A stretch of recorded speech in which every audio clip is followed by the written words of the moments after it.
Good morning, this is the Eager Beaver Show. You are listening to a True North Eager Beaver Media Podcast.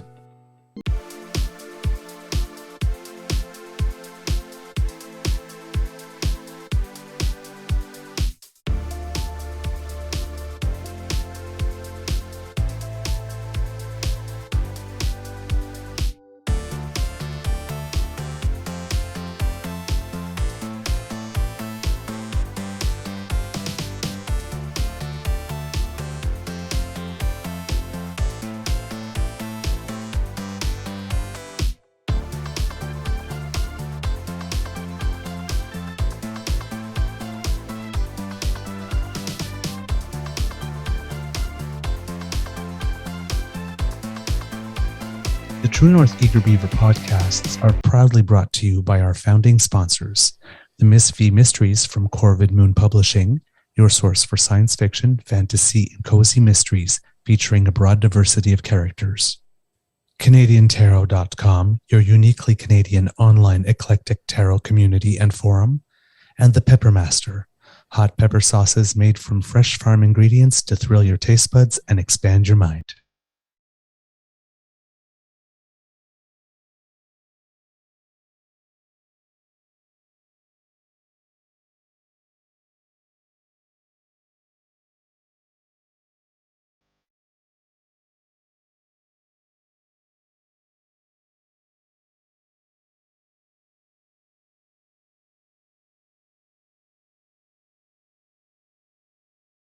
Well, good morning and hello, kids, and welcome to season 3 and episode number 251 of the Daily Beaver Morning Show here on the Crier Media Network. Yeah. Today, recording day, is Tuesday, November 14th. Ooh, lots of jazz hands going on there at Mr. Grizzly's end there. And it is going to be an absolutely really gorgeous day here at the Beaver Lodge with some clouds in the sky and a little bit of wind, but still looks like it's going to be a lovely day. Perfect for the fall. I'm your host, the Eager Beaver, pronouns he, him, hey, Mr. Beaver, and with me as always is my good friend, Mr. Grizzly. A big thank you goes to our podcast's founding sponsors, the Pepper Master, the Miss V Mysteries from Corvid Moon Publishing, and CanadianTarot.com. We have a little nibble for you today, but before we do anything else, let's do the most important thing we do here every day at the Beaver Lodge. And that's say hello to you, Mr. Grizzly, and ask how's your mental health doing today, sir?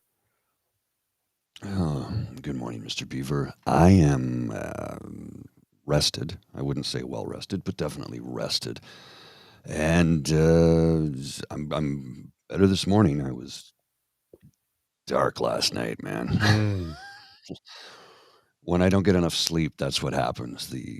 All the mental health issues creep in. I was in bed at 8 o'clock last night and slept right through till 4 a.m. I woke up and realized the time and went, nope, and went back to sleep and then got up at 5 and here we are. Oh, I envy you. Well, I had to suffer a lot. Like yesterday was terrible and whatever, But feeling better this morning. So hopefully today will be a very good day. I have a strange little footnote to give you here. Sure. I'm just looking at the podcast rankings for my jazz show, which is never on a chart anywhere because it's jazz. The audience isn't that big. But on Friday, I was ranked 105 out of the top 200 in India. Again, India. Thanks. Thank you. Happy Diwali. Belated. I don't know how that's happening, but well, anyway, people were sharing light. I guess. The reason I say I'm envious of you is that I seem to be on this cycle where I'm going to bed earlier and earlier and earlier and waking up earlier and earlier and earlier, but still getting the same amount of sleep. So, yes, yesterday, I think it was like 3 or 4, I had woken up. And so this morning yesterday at like 9 o'clock, I was ready for bed. I toughed it out a little bit till like close to 10 because I'm trying to get back on a regular schedule. And Sure Right. enough, 2:45 up. So right Yeah. now it's 7:15 in the morning, but it's lunchtime for me. Yeah, I've been there, done that. Last week I had a day where I woke up at 2 a.m., did not get back to sleep. So I'm in the office, it's like 10 a.m., and I'm like, I just, my day should be done now. They're like, oh my goodness. I know. Because And I got hours to go. I've got a curling match at 9:20 tonight. Oh, that's not going to be fun. Oh, I do That not won't be fun. know. Oh, No, it's not going to be fun. yep. But Eager Beaver Lodge curling report. Bum, bum, bum, bum. Do, do, do, do, do, do, do, do, do. This just in. My men's senior team had a convincing victory yesterday, 8-1. And even though there's one game left, we cannot be caught. We have a lock on at So second, so we're going up a division. Because even if we lose next week and the team below us wins, we're tied in the points. But last week we beat them, so we win the head-to-head. And we did it with one hand tied behind our back because we had to forfeit our first game. Not bad. Not bad for a new team. I really like my new team. A really good bunch of guys. Drama-free. It's just so much fun. Just like my Tuesday night team too, actually. All my teams are actually drama-free, which is kind of nice. Because that hasn't always been the case. So I love it. All right, kids. The news, the big news, is that it's election day in Northwest Territories. So, this is true. yes, plan your vote. Make sure you don't go vote alone because, as we keep on saying on the show, friends do not let friends do democracy alone. And let's see what it is. This election, of course, has been delayed. It's rescheduled because it was supposed to be held on October 3rd originally, but got pushed back due to all the wildfires. Everybody that was part of the government had met in Inuvik during the forest fires to be able to pass a couple of resolutions and stuff. And one of the ones that they did was to make sure that um, that the elections were delayed so that everybody could participate because there might have still been people displaced from their homes during the campaign period that would have ended in an election date on October 3rd.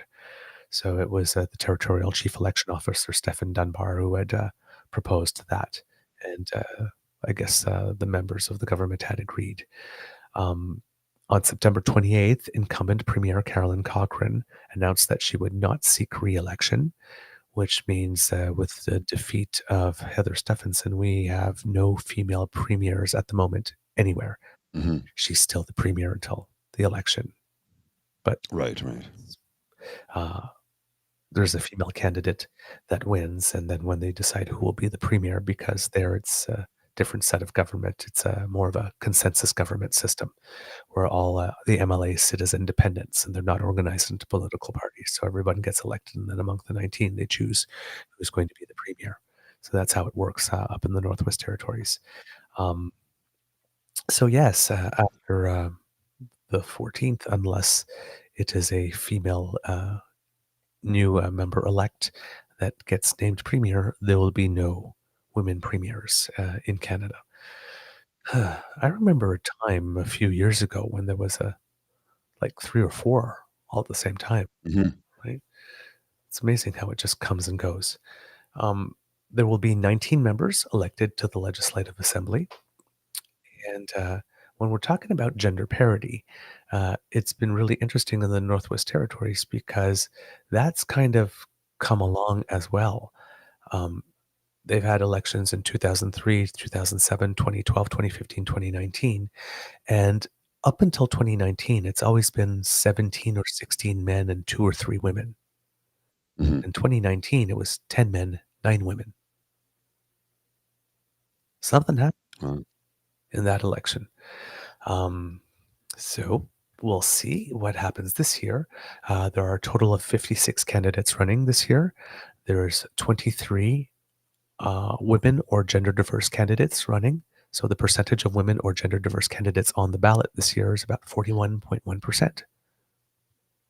Which, if you consider that in 2015, 17 men and 2 women were elected, I probably would guess that the percentage of women or gender diverse candidates was way lower than 41.1% at the time. So whoever has been doing the work out in the territory to get women and gender diverse candidates to run for office, congratulations, because you have been doing some very good work and the results are showing. Now, let's see what else we have here about the territories. There are 16 seats that are contested because 3 candidates have been acclaimed. So in the electoral district of Cam Lake, Caitlin Cleveland is already acclaimed. In the district of Monfouy, Jane Wayellen Armstrong is already acclaimed. And in the district of Yellowknife South, Caroline Wozniak is acclaimed. So 3 women already acclaimed. Not bad. Not bad, not bad. And I'm seeing in certain districts, there are only women running. Like, for example, Inuvik Twin Lakes that has Lenore McLeod and Lisa Semler. So there'll definitely be more than 3. Let's see if we get close to gender parity again this time. Yes, make sure that you get out and vote. I'm just looking at some of the articles I have here. There are some interviews with Lenore McLeod, for example. A good site is to go for this is cabinradio.ca. If you happen to be there, they will be doing some live coverage broadcasting tonight of the election results coming in. So it'll be a good place to check in, and they have interviews with candidates that people can read. So to find out more about the candidates and who they have. So right now, like today, they have interviews with Inuvik Lake candidates, Denny Rogers and Sally Ross. And as we mentioned, Lenore McLeod. And Yahoo News has one with Richard Ross Jr. Mackenzie. So lots of stuff to find out. And, you get to learn more about the candidates and think about, find out what they think are the major issues. So, for example, for candidate Richard Ross, housing is a big issue. He basically says it's always a big issue, and health is another one. Quote, a regional health center, I've also been hearing. All those things tie into each other. We don't have a stable foundation with housing. You may fall off the least side. Try and make a healthier lifestyle for our people. I've been raised to always help people when we can. And when asked how he will advocate for improved housing, he says, even living in Inuvik, we've got some old housing that's probably older than I am. We need to start looking at some energy efficient housing, smaller housing for singles, or another one too would be working hand in hand with the on the land programs. Once we get some of these people out there, that's where a lot of them were brought up. They don't need to be told what to do. Everything just kicks in, and that's where a lot of them enjoy their time as well, on the land. Even small housing would help people out there. That's where they become healthy. So housing, it's like I said, that's probably the biggest one. I would say housing and health, and I'm guessing that there'll probably be some issues with regard to management of natural disasters, given that and management of the forest area in there, given what's happened this summer, because Northwest Territories got hit very hard. I mean, the entire territory nearly evacuated. So a big deal over there. Let's see, what else do I have? Yep, that's about all I have for that for the moment. And of course, we hope to bring you news tomorrow on the results so that we can celebrate democracy being done. All right, kids. I have something to share with you from the Doug Ford government. Yes, this please. Is from the CBC. Oh, the CBC. Oh my God, it's from the CBC. Doug Ford government paying for-profit clinic more than hospitals for OHIP-covered surgeries. Discrepancies raise questions about plans to do more surgeries outside of Ontario's public hospitals. Premier Doug Ford's government gives a for-profit clinic more funding to perform certain OHIP-covered surgeries than it gives Ontario public hospitals to perform the same operations, CBC News has learned. Does the article give any idea as to why he's paying them more? This just sounds I'll get to that in ridiculous. just a second. I mean, we're paying them Yeah. more to do hospitals, and then we like contract the nurses from companies because who we pay more. And so if it's supposed to be, Through a Freedom of Information request, CBC News obtained documents that reveal those funding rates for the first time. And those funding rates, Ontario's government has never before made public the rates it pays to a private clinic in Toronto to perform thousands of outpatient day surgeries each year. 4 senior officials who work in different parts of Ontario's hospital system reviewed the documents, and all 4 say the rates being paid to the privately owned Don Mills Surgical Unit Limited are noticeably higher than what the province provides public hospitals for the same procedures. That discrepancy raises questions about the government's imminent plans to expand the volume and scope of surgeries performed outside of hospitals, including the potentially lucrative field of hip and knee replacements. wow. Yeah, because he's been selling this, right? Saying it's going to be, more cost efficient and all that kind of stuff. But if they're It's paying not. more for the It's not. contracting services and then they're paying more, how are we supposed to get more health care with the same money if they're paying more for it? Each individual. Exactly. It's like, again, cons can't math. According to this No. article by Mark Crawley, it says the documents show Provincial Agency of Ontario Health contracted Don Mills Surgical Unit Limited at the following per surgery funding rates in each of the 3 fiscal years starting from 2020-2021. $1,264 for each procedure classed as a minor complexity, such as cataract surgery, $4,037 for each moderate complexity surgery, such as a laparoscopic gallbladder removal, and $5,408 for each higher complexity surgery, such as replacing a large tear of a rotator cuff.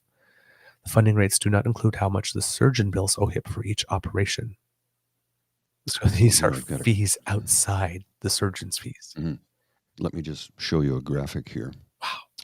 Surgery type, cataracts, Don Mills Surgical Unit Limited, $1,264. Public hospitals, $508. It's more than 100%. Yeah. Knee arthroscopic or meniscus repair, $4,037. Don Mills Surgical Unit. Public hospitals, $1,273 to $1,692. So why not? That's also tax dollar. That's OHIP is paying for that. That's our money. So why not just take our public hospitals whose operating rooms typically don't run 24 hours a day? I mean, yes, the emergency room one, when stuff happens, and just run surgeries 24 hours a day at our regular prices. Documents obtained through a Freedom of Information request show the province provides Don Mills Surgical Unit $1,264 for each cataract removal. Hospitals are funded $508 per surgery. The nonprofit Kensington Eye Institute says it receives $672. Oh. So what is it? Okay, so that one receives $672, but Don Mills gets $1,264. It's $1,264. My first question, given that we are talking about dumbass Dougie Donuts, and it seems that every deal he signs seems to include a cut for someone, who owns the Don Mills Surgical Unit Limited, and were they also at the Stag and Doe? This is the thing. How much you want to bet? CBC News asked alleged Ontario Health Minister Sylvia Jones if she could commit that surgeries performed in private clinics under the government's expansion plans will not cost the province more than in hospitals. Quote, what I can commit to, okay. When they start that, can you commit this? And then they go, what I can commit to? Then the answer is no. Yeah. What I can commit to is that regardless of where you get your surgery, you are being treated and assessed and having access to licensed regulated healthcare professionals, the same physicians, doctors, anesthetists who are practicing in our hospital system, she said. That wasn't the question. So, Don Mills Surgical Unit is part of the Clearpoint Health Network, the largest chain of private surgical clinics in Canada. Clearpoint is wholly owned by the $1.5 billion private equity firm Kensington Capital Partners Limited, which launched the chain through a $35 million purchase of clinics in Ontario, Manitoba, Alberta, and BC in 2019. 2019?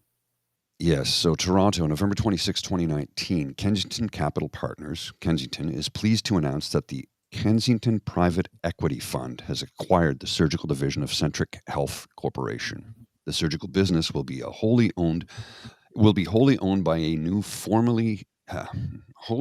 let me try that again.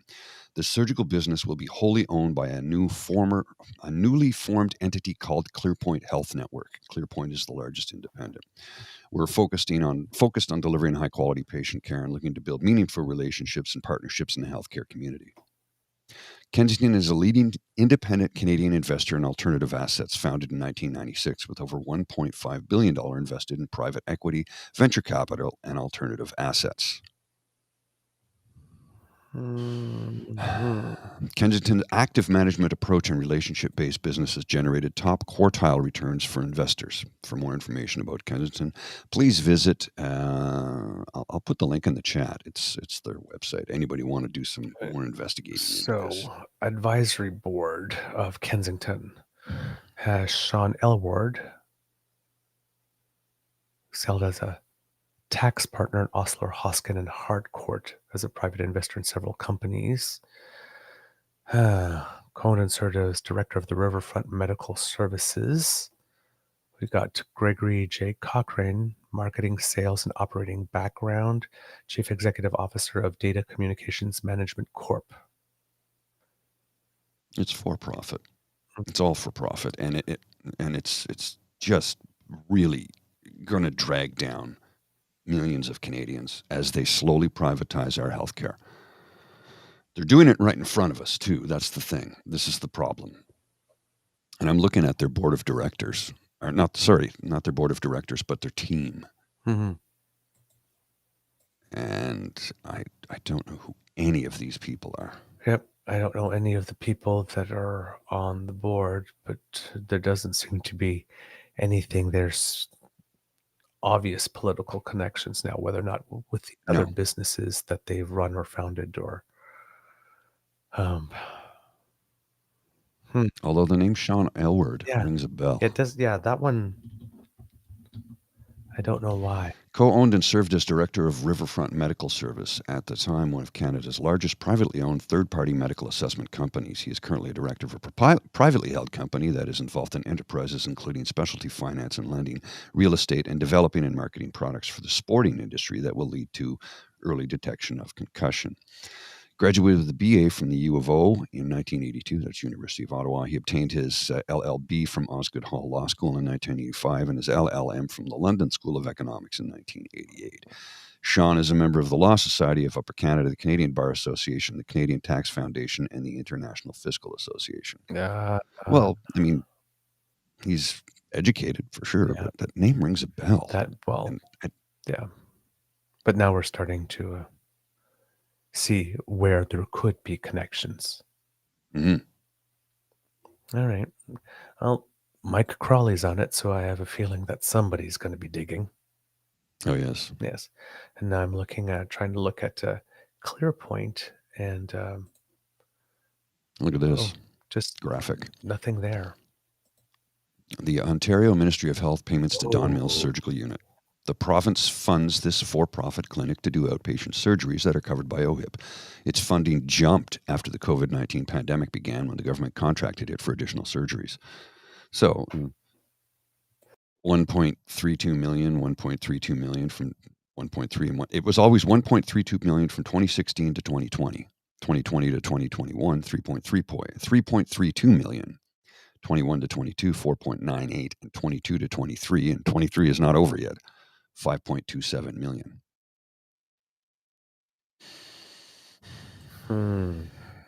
So it had an even split, 1.32 million for 4 years. And then it more than doubled. Wow. And now we're looking at tripling it, quadrupling it, actually.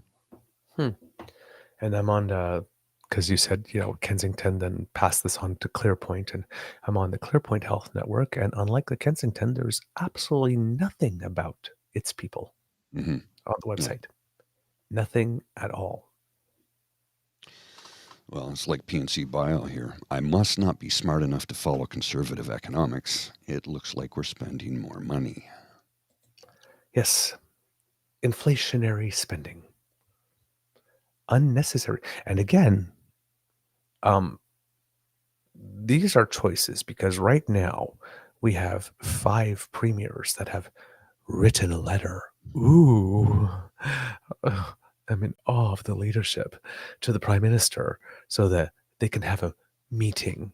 Again, the Mhm. 5 premiers want to talk to the management about removing the carbon tax on home heating. And Scott Moe, and now apparently it's not only like remove it in my province. No, remove it for everyone across Canada. So apparently Scott Moe thinks that he's speaking for all Canadians rather than just the people in his province. And he's not even speaking for all the people in his province because not all of them voted for him. But he takes the 5 provinces, takes the full population, says, we're speaking for more than half the population. No, you're not. You can't just take the population of all 5 provinces and say you speak for absolutely everyone in the provinces when you clearly don't. And he said, "Yep, I'm not. If you don't remove it for everyone across Canada, I am going to withhold the taxes, which is likely illegal." Mr. Moe, please don't be surprised if some of the members of the boards or the employees for those companies that you're ordering that you will be ordering to break the law happen to be a little insubordinate, because I'm not sure a lot of people will want to go to jail for you. Well, also, if you get on the wrong side of the CRA, Yeah. they're not the IRS. No. Thank goodness, because you can deal with CRA. But if you get on the wrong side, they're just going to say, yeah, we're just taking the money. No, we're just taking it. Mm-hmm. And they don't Kit Linda. Your Kit Linda M, you got exactly to where I was going. If the premiers would get off their asses and have their own carbon reduction plans, they wouldn't have to pay a carbon tax. Sorry, I feel like I need to tell you all that. Yeah, me too. Like this. And also, number one, as we kept on mentioning on the show, I'm a little tired of this. We permanently live at the Palm View Motel. Yeah. There are 13 other premiers in this country. All you conservative federals who are saying, Ottawa, you need to do something. All you premiers that say, oh, you need to do something. Premier Scott Slomo was actually on Twitter just a few days ago bragging about how Saskatchewan recorded 6% GDP growth. They're recording surpluses. Yeah. Incredible GDP growth. There's 14 budgets, federal, provincial, and territorial, and yet all of them think that all the help should come from just one of those envelopes. If your GDP, if you're bragging that your GDP has grown by 6%, if you've been bragging that you've got a $22 billion surplus, use some of your own damn money. Mm-hmm. Why aren't you helping your people? Why is it always Ottawa? Why should it always be True Daddy that's dropping the money down? Do you believe it or not? Would you not help your people if Trudeau said, sorry, I don't have the funds? Would you let your residents freeze in the dark? Probably. I mean, they're like, That's why I half want Trudeau to turn around and say, you know what? I took it off home heating oil, mm-hmm. and I'm basically giving people free heat pumps. And if this pilot project works, I'm going to be giving people free heat pumps coast to coast to coast. What are you doing? Well, you need to do something about housing. Okay, we're going to build houses. No, that's a provincial responsibility. Wait, whoa. Because when I said that housing was not a primarily federal responsibility a couple of months ago, you all took a strip off me like I had said something horrible. But now that the money's not flowing through you, all of a sudden, hey, wait a minute, this is our responsibility. Well, thank you for finally speaking the truth, but you're still not getting your cut. Yeah. Well, you weren't doing a damn thing with it. I mean, and again, it's a provincial responsibility, but it's done at the municipal level, right? So he's like, well, you know what? Screw it. If the provinces aren't doing anything, I'm going straight to the municipalities and giving them the money and making this happen. Cut the middleman out, because the middleman's taking his cut. Yep. I mean, Dougie's still missing $2 billion in COVID funds.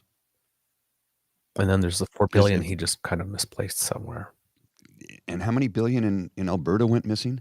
Mhm. How are people not in prison over this shit? Why aren't people up in arms and protesting over this shit? Well, this is what I don't understand. I don't get it. They're protesting all the wrong damn things. We're protesting for freedom. You have freedom, you stupid fucking idiot. Right now, you're getting robbed blind by conservative premiers coast to coast to coast.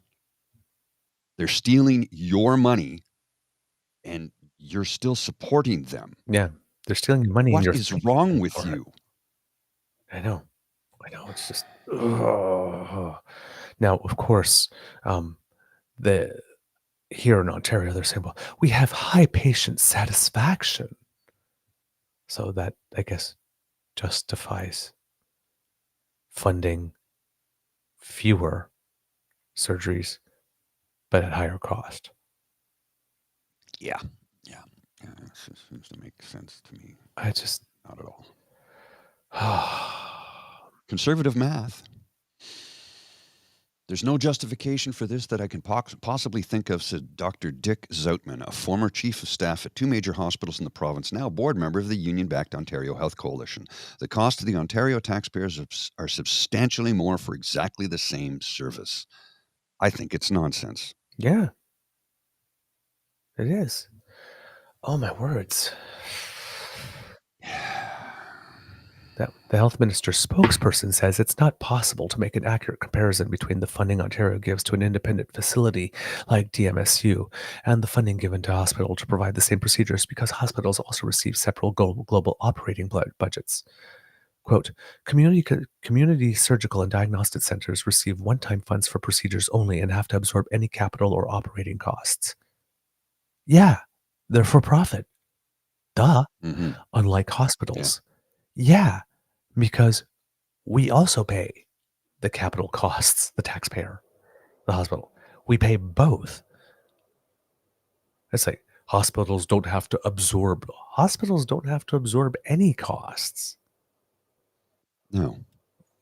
Hospitals Taxpayers absorb the cost. not for profit. Yeah.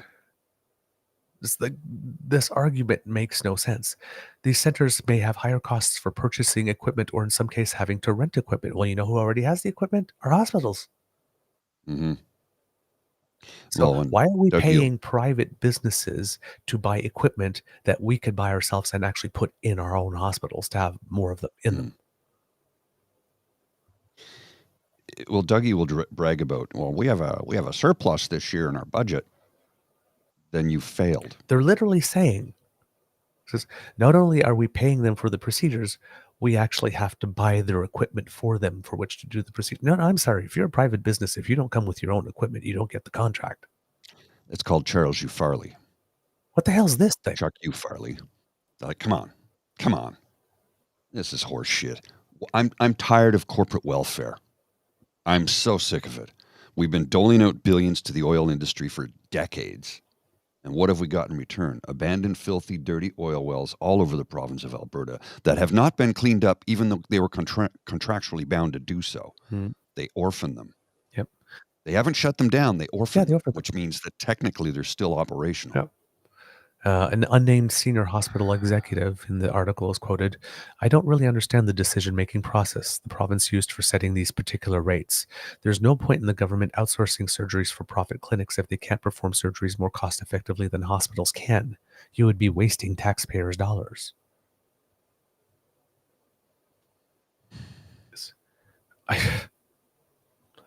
Unbelievable.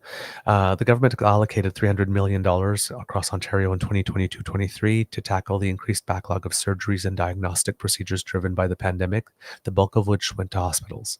Quote, "A single rate setting approach should be established for both public hospitals and private clinics offering the same clinical services," said Anthony Dale, president of the Ontario Hospital Association. The government's plan to increase the number of surgeries done outside hospitals includes adding hip and knee replacements to the list in 2024. The current per procedure funding for hospitals is about $8,100 for each knee replacement and $8,900 for each hip replacement. So, I don't know what they'll be in the private sector, but based on this, at least $1,600. Oh, but there we go. Well. Sorry. No, we have it right here. Knee arthroscopy meniscus repairs at the Don Mill Surgical Unit, 4,037. Here's a little. Yay. Well, this is too good to be true. Tavi just sent this to me. Former Health Minister Christine Elliott registers as lobbyist for private surgery company Clearpoint Health. Undermining the public health care system with profit takers is the Ontario PC Party way. There it is. There it is. There's the link. They created another recycling center for conservative politicians. Yep. That's what Clearpoint is. That's why nobody's name appears on the website. I wonder who else is there. Oh, my freaking. I'm not surprised. I made a comment about her joining a for-profit lobbyist healthcare thing, but I didn't put two and two together until Tavi sent me that link and we started talking about it this morning. It's like, oh, so there it is. There it is. Okay. There it is. Doug, you're sitting on $22 billion surplus. And you clearly have the money to pay 100 to 300% more for surgeries in a private area than in hospitals. You don't need the federal government's help to remove the carbon tax on home heating. You could do it. Yeah. Now, you can't remove the carbon tax because it's a federal program, but you could give people an equivalent rebate as to what it would be. You can cut a check. You clearly have the money because if you have the luxury of paying more, then you've got the money to help your people. But you don't want to help your people. You'd rather give that additional money to the middleman. I don't follow this math. It doesn't add up to me. So we're going to pay 4 to 5 times as much for everything. Well, we're going to use the private clinics to help relieve that. We haven't relieved anything. We paid more money. So we have the LTCs, long-term care centers, that have a whole bunch of people on their boards. And now they got an iron ring around them that they can't be held liable if anything happens to the patients or the residents. We've got this thing going on where we're paying more for surgeries. And then wasn't there some like former conservatives that was it Mike Harris he's the nursing homes, right? But some of them are running the nursing temp agencies as well. That's his wife. That's his wife with the nursing temp agency. Yeah. Charging 3 to 4 times more. And now the contracts they're hiring the nursing staff on, they start out paying them a lot more, but no benefits. Yep. No sick pay, nothing. They have to give them vacation, but because legally you're bound by that. Unless they hire you as a contractor, in which case they don't have to give you shit. Because you can take time off whenever you want, but you don't get paid. It's not a paid vacation as a contractor. Yeah.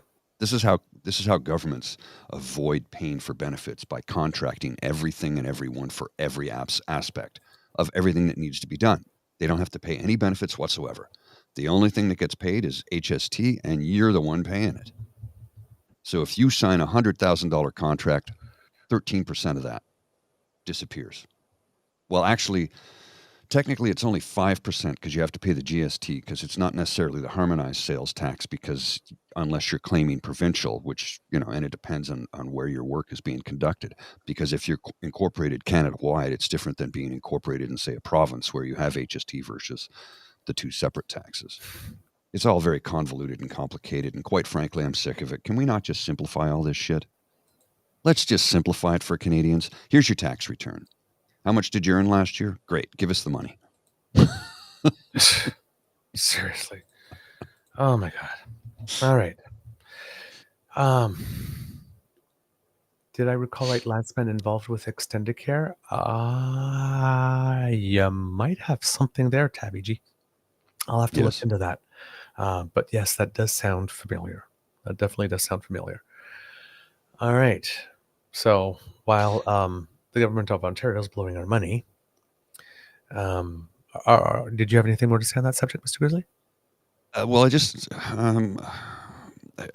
you've got two things you sent me, but there's something I just wanted to show you very quickly here, which it's rather suspect in what they're saying. Okay. So it's a tweet from at Canadian Polling Canada, Mm-hmm. and it's just a screenshot of their tweet and a response from Citizens for a Safer Saskatchewan, which is at Sask Safer. I'm going to put it on the screen here. So, Polling Canada, you say no election until 2025, but we're going to get it in 2024, and you best believe it will be nothing but chaos. Citizens for a Safer Saskatchewan responds with, "This is who is telling us PP is going to win and why I don't believe the polls. Paid for propaganda, not bipartisan at all." It is kind of suspect, don't you think? Mm-hmm. It's like, well, Yeah, there's no need for that. no. Based on what? Well, right? Based on what? What is there out there that says that absolutely we are going to be having an election 2024?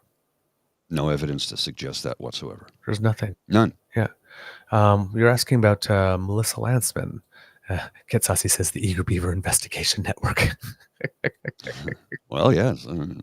Well, there's two articles here. There's but this is from 2021 and 2022. There's one in the Maple that called "The Catastrophe Ontario Could Have Avoided," and Melissa Landsman seems it. I searched extended care and Melissa Landsman, and these are the first two that came up. So there might be something in there, but I won't read it online. I will do it myself on my own. And then something a press release from the Ontario NDP on May 20th, 2020. Since the pandemic began, all three big LTC corporations have hired Ford insiders to lobby the government. So, and then it mentions Melissa Landsman here. Melissa Landsman registered April 27th to lobby Doug Ford's office on behalf of Extendicare. Landsman was Ford's campaign spokesperson and war room director in 2018 and currently serves as vice president of the PC Party of Ontario and as a member of the PC 2022 Election Readiness Committee Leaders Advisory Council. This was in 2020, before she was, who she is now. Lauren McDonald, Premier Ford's former Director of Marketing, registered May 7th to lobby the Ontario government on behalf of Rivera.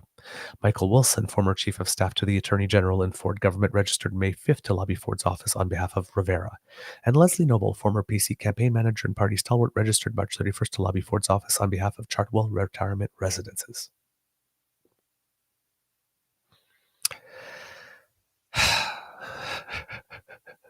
At the time, leader Andrea Horvath, leader of the official opposition New Democrats, was quoted as saying, "What conversations is Doug Ford having behind closed doors as conservative insiders lobby him and his government on behalf of the big three for-profit long-term care providers in Ontario?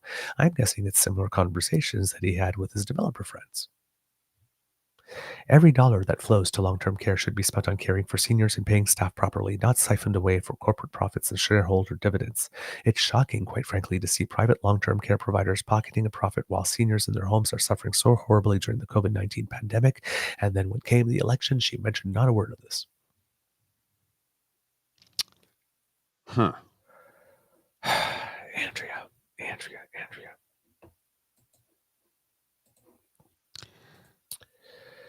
All right. Shall we move on? I got to get a coffee. I need another cup of coffee. I know we got to wrap shortly, but I got to get another cup of coffee if I'm going to get through the next 10 minutes. I'll be right back. Yeah. All right. The other things, there's two other things I wanted to mention, which I hope we will be able to get to in the 10 minutes. But if you remember, a few days ago, I think late last week, we presented the Minister of Global Affairs, Melanie Jolie's address to the Economic Council of Canada, I believe, or Economic Forum of Canada, about our new foreign policy or our evolving foreign policy plank. And we thought it was very well done, very well presented, and all that kind of stuff. Well, a couple of days later, it's not directly related, but with regards to Gaza and Israel, the minister made a statement. And I'm going to take a clip from a newspaper article here. But what she said is, we are all in favor of that. Sorry, I'll try that again. We are all in favor of that one day there will be a ceasefire. That's what President Macron said. But what France has said is that currently we are at the stage of calling for a humanitarian pause because, speaking concretely, we must evacuate Canadians. We have to ensure hostages are freed, and we have to make sure more humanitarian aid gets into Gaza. She said it would also allow a form of détente and so allow, quote, détente and so allow, I hope, even more negotiations at a negotiating table where there are Israelis, Hamas, and Qatar, which is present as a moderator. We're talking about here the negotiating table for negotiating the release of hostages, not negotiating the future of Israel in the region. But Canada has never called for a ceasefire, never set out what it considers the proper conditions that might lead to one, and has never suggested that it would view Hamas as an equal party at any negotiating table.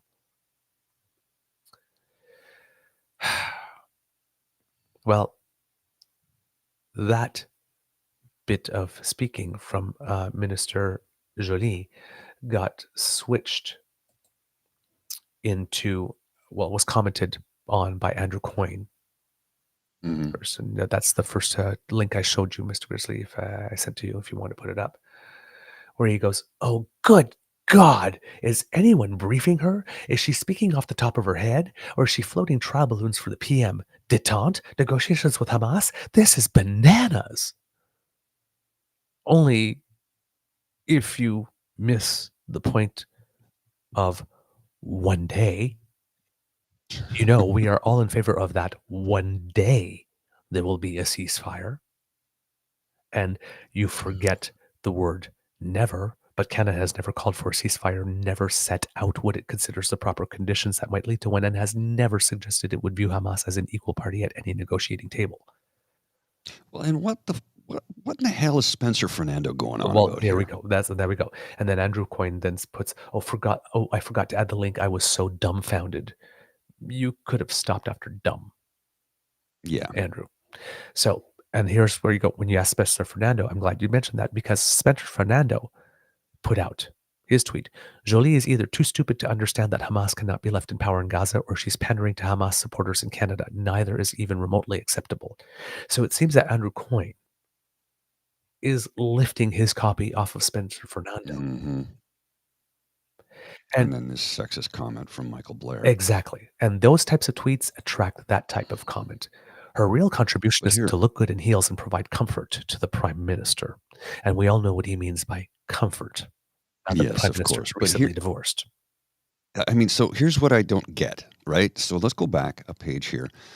She's pandering to Hamas supporters in Canada, neither even is remotely acceptable. But she just said right here, Canada has never called for a ceasefire, never set out what it considers the proper conditions that might lead to one, and has never suggested that it would view Hamas as an equal party at a negotiating table.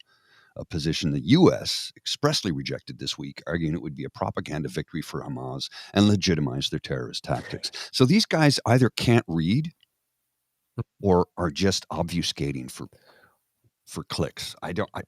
It's like, did you listen to what she said? They did everything but call her Foreign Affairs Barbie. Okay.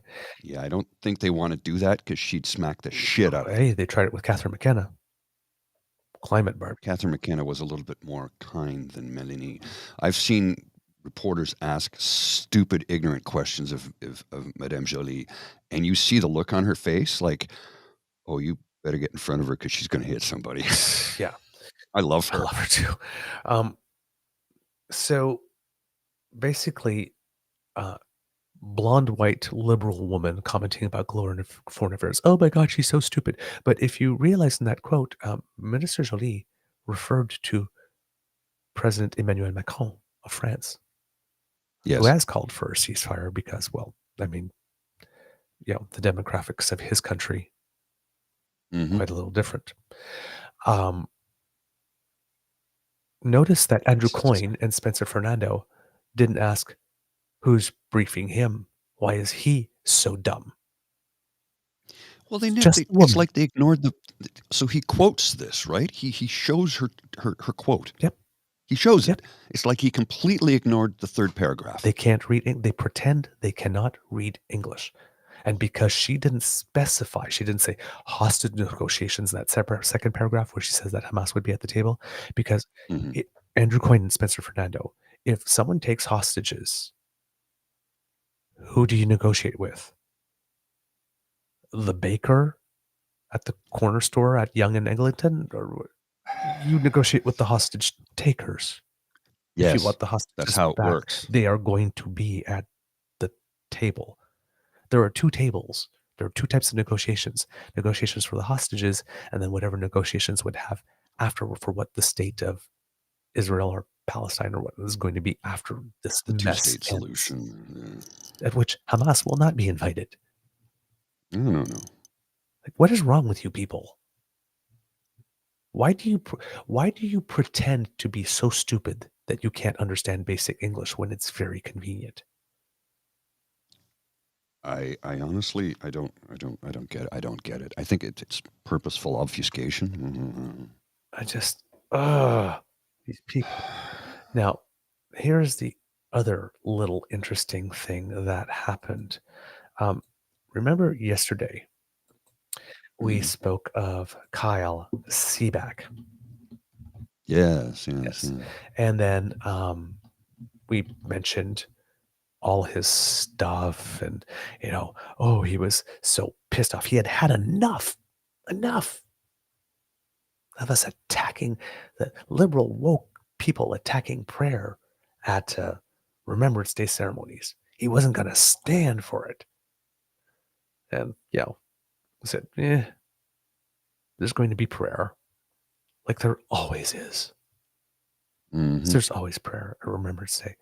Now, there was a time, yes, where we had a Catholic person and then an Anglican person, and then sometime we brought in a Muslim person, an imam, and then eventually a rabbi. Mhm. We could bring in a representative for every single freaking religion under the sun because Mhm. everybody served. Or we could say, Yes. you know what, that ceremony is going to just take a little too long, and let's just have a Well, non-denominational prayer and benediction. and as you say, everybody served. Trust me, when I was at the Remembrance Day ceremonies at the National War Memorial, I saw Canadian service members in uniform of every color, creed, faith, a snapshot of Canada serving the nation. Mm-hmm. They didn't look like me. Most of the service members I saw that day in the crowd, now on parade, I don't know. I couldn't very much see from where I was, but in the crowd, service members that represent Canada, the snapshot that Canada is today in 2023. They didn't all look like me. Nope. I just saw some pictures today of when I think 15th Regiment of Sikhs in France Mm. marching through the streets of France as it was being liberated. So, thanks to Gurdeep Pandher Mhm. of the North, right? Um, so, Mr.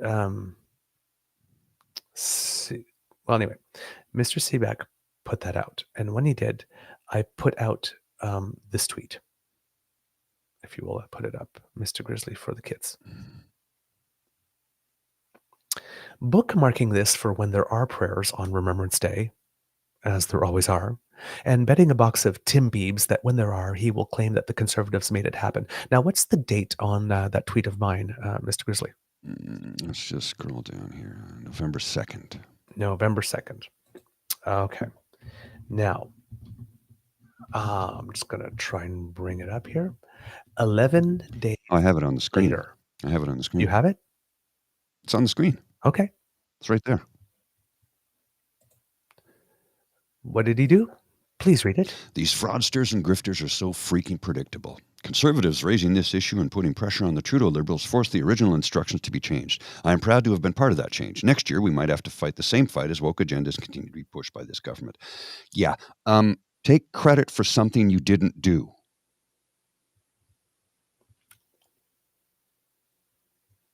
Did I not call it? Yeah, you did. Did I not call it 11 days? You know why? Yeah. Because this is Harper IDU play number 118.6. Scare the Yeah. fucking shit out of people that something is coming to oppress them. That is never really coming. And then Yeah. when it doesn't happen, claim that it was your action that prevented it. Mhm.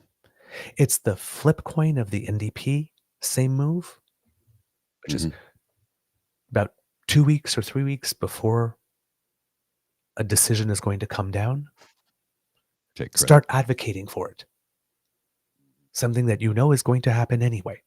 And then when it happens, claim you're the one who forced the government. Look what I did. It's the same play, just heads It's and tails. pathetic. And it's not being called out. That's the problem. It's not being called out. First, they made a claim that was complete bullshit. Yep. And then they make another claim that they came in and miraculously changed everything. Which is also The first statement was a bald-faced lie. The second statement was a bigger lie, reinforcing the first lie. Prayer was never threatened or at risk. Ever. Nope. Not for a nanosecond. Now, But they can rage farm off it. for those 12 days, those 11 days, because a lot of conservatives did that. Mhm. How much do you want to bet that there were probably fundraising letters? that went out? Oh, yeah, guaranteed. Guaranteed. How much money that people would have perhaps donated to the Royal Canadian Legion instead Mhm. went to conservative MPs, got diverted to conservative MPs in order to fight for prayer. So now it's not only that Mr. Seaback and all others like him owe the nation an apology for lying to us, and owe an apology to the government for lying about it, and owe an apology to the Prime Minister for defaming him, and owe an apology to the Canadian Armed Forces for even remotely suggesting that they would be willing to go along Yeah. with this. And Because that was disavowed immediately by the CAF. yes, the CF and Minister Blair Yes, was still immediately. responsible. And let's see, and all the veterans Mhm. and their families, because you decided to take their day and make it And about politicize it. something else, and try to create some scandal. And then all of you who raised that money off that fundraising letter should be writing a letter of apology to the Royal Canadian Legion with a big fat check returning all that money and then some to the Legion. Mhm.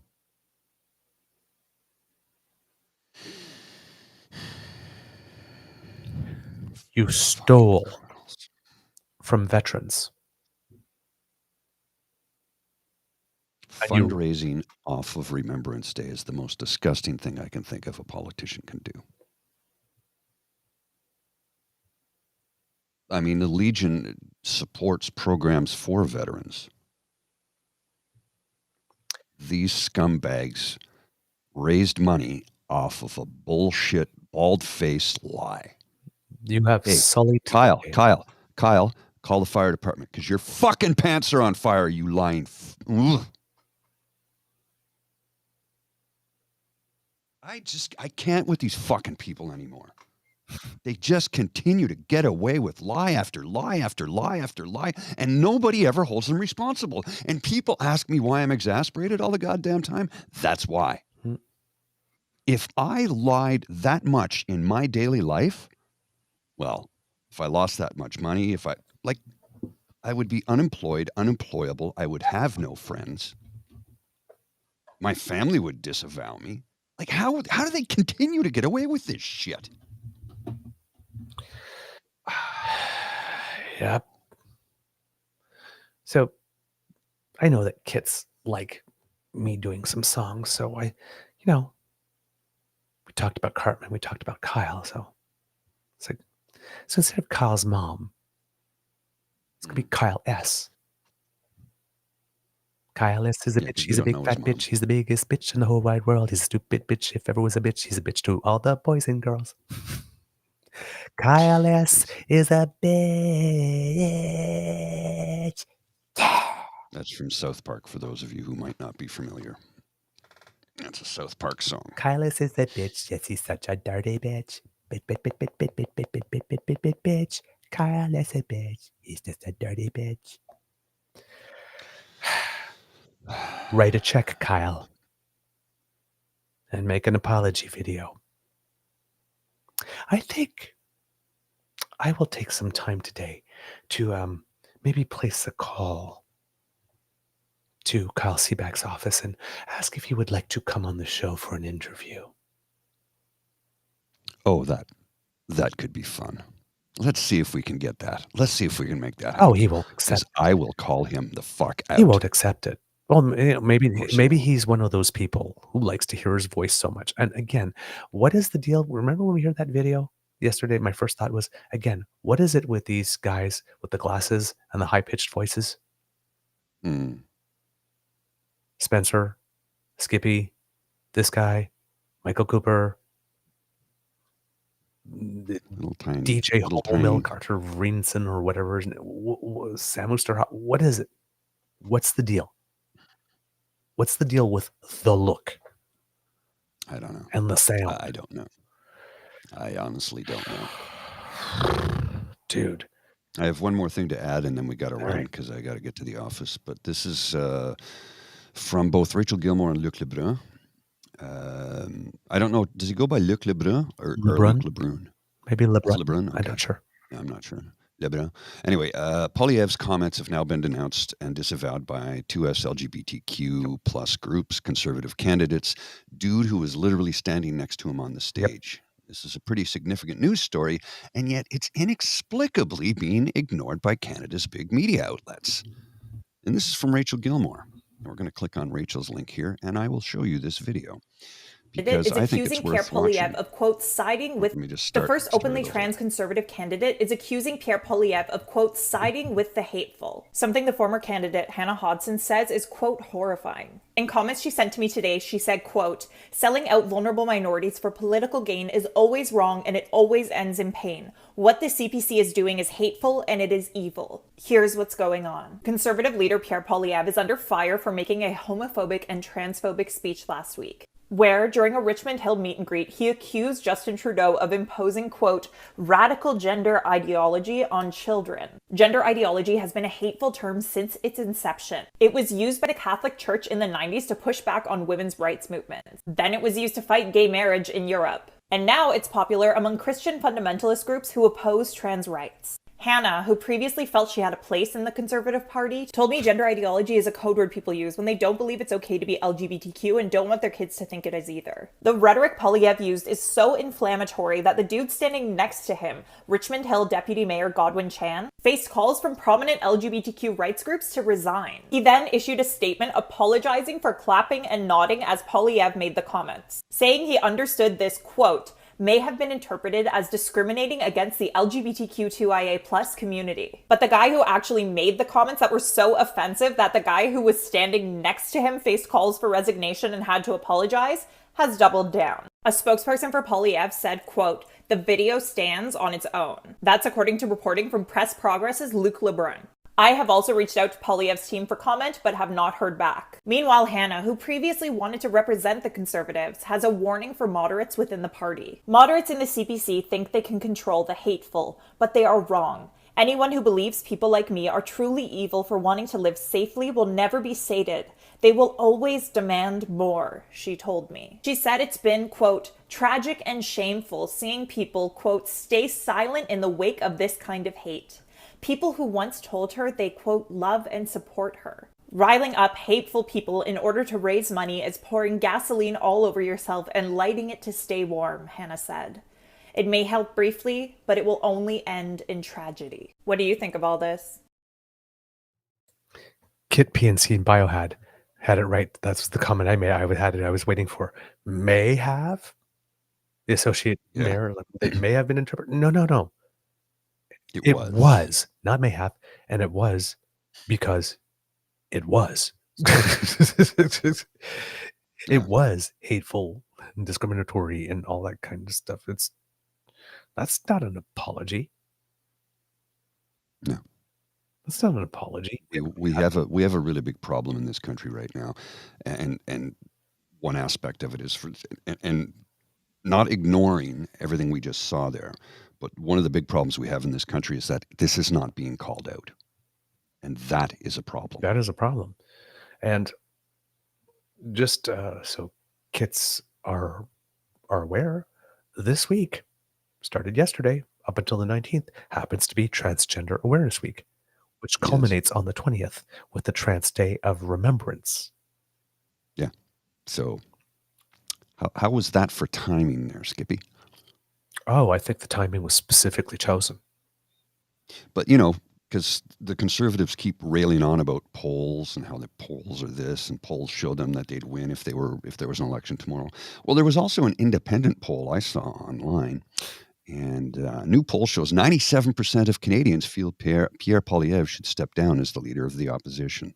How do you like them apples? I'm not sure that poll was scientific. No, that's what I said. It's an independent poll. But if they're going to make up shit, why not? Oh, man. I tell you.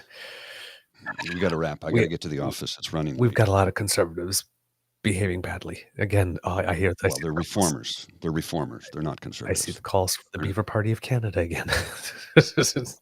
Kids, do not get me in trouble. I am not a guy to run for politics. Way too many skeletons in my closet. Way too many.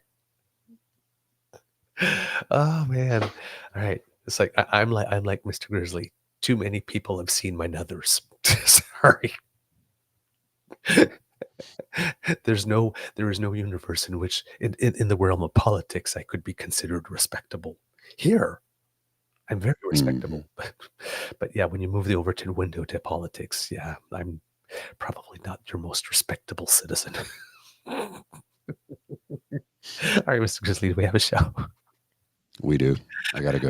Let's wrap quickly. All right. I'm late. Let's do a quick wrap. All right, kids, that's the end of this episode. We hope that you enjoyed listening to us because we love making it for you. Democracy is something that you do. So make sure that you're voting if you're in the Northwest Territories, and make sure to get your XBB shot, your flu shot, and to write your MPs and donate to the Red Cross. If you want to subscribe and make sure you don't miss an episode, you go to our pod page sponsored by the Ray Girl, podpage.com/the True North Eager Beaver, lowercase letters with a hyphen between each one of those words. If you like to subscribe, and all the other things like share, well, then you make like Kit Lane and go to the True North Eager Beaver Media Incorporated YouTube page and smash with all our buttons. Our buttons consent, so smash all you want. And if you would like to support us and encourage us to do more, the QR code by Mr. Grizzly's head brings you to the Emergency Hydration Fund here at the Beaver Lodge. And that's our coffee page, ko-fi.com, ko-fi.com/eagerbeaver, lowercase letters, all in one word. And yes, that's where you can make your donation to help us produce more content for you. And hopefully you will keep enjoying the content that we produce for you. From the Beaver Lodge, this is your Eager Beaver saying it could be a tough world out there, so please be kind to and gentle with yourself. And yesterday was also International Kindness Day, so if you didn't celebrate it yesterday, do something kind today. Mr. Grizzly, some words of wisdom, please. Actually, yes. Once again, for Canadians who seem to swallow hook, line, and sinker the line that Canada is broken, that Skippy keeps telling us that it's broken and I'm the only one who can fix it. That's a fascist statement. This just released yesterday. Let's see. Quality of life. Beyond the essential ideas of broad access to food, housing, quality education, healthcare, and employment, quality of life also may include intangibles such as job security, political stability, individual freedom, environmental quality. Through all phases of life, these countries are seen as treating their citizens well. Number 1, Sweden. Number 2, Norway. Number 3, Canada. Number 4, Denmark. Number 5, Finland. Number 6, Switzerland. Number 7, the Netherlands. Number 8, Australia. 9, Germany. And 10, New Zealand. All countries with what do they have? And what do the top 5 have, actually? Strong social safety nets, access to proper health care at not-for-profit. Shocking. Really, but if it's broken and he's going to fix it, does that mean we're going to have, I don't know, like Sweden and Norway and Denmark quality of life? Because Oh, wait, we only need to overtake Norway and Sweden, and that's not by that much. So, I'll put a link in the chat. We got to go. Here we go, folks. Here's that. I'm going to put the link over here so anybody wants to access that, feel free. I got to get out of here. I've got to go earn some money and pay some bills and do the thing.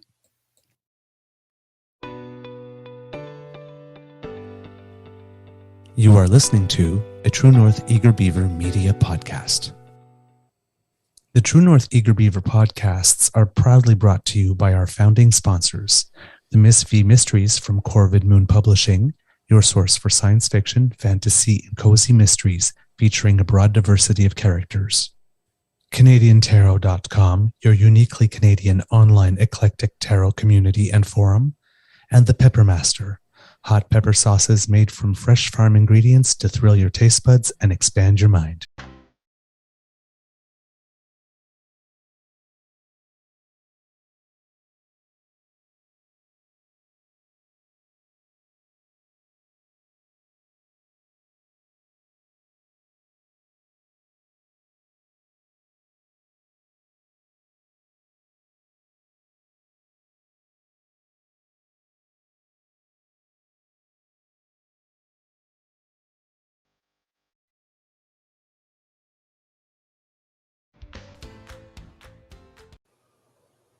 And a quick little Easter egg for you, if Mr. Grizzly, if you'll put it up. All of you kits who have sent good vibes, right here, there's my name. Douglas Connors will be playing Mick Jagger, one of the Bohemians, in We Will Rock You. Thank you for your good vibes. They always help. Very cool. Yes. Boom, boom, pow. See ya. Boom, boom.